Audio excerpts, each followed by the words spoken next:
ينتهوا يغفر لهم ما قد سلف۔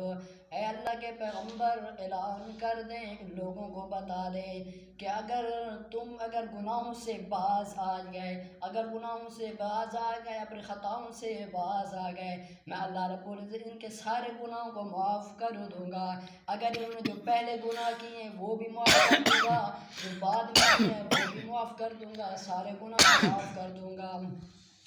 اور نہ حضرات قرآن کریم کا ایک اور مقام ہے، دوسرا فائدہ اللہ تعالیٰ نے کیا بتایا ہے۔ اللہ تعالیٰ قرآن کریم کے اندر فرماتے ہیں فَمَن يُرِدِ اللَّهُ أَن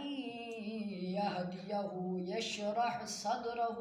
لِلْإِسْلَامِ۔ اللہ تعالیٰ قرآن کریم کے اندر فرماتے ہیں کہ اگر جس انسان کو میں راہ راست پر لگانا چاہوں، جس انسان کو ہدایت، جس انسان کے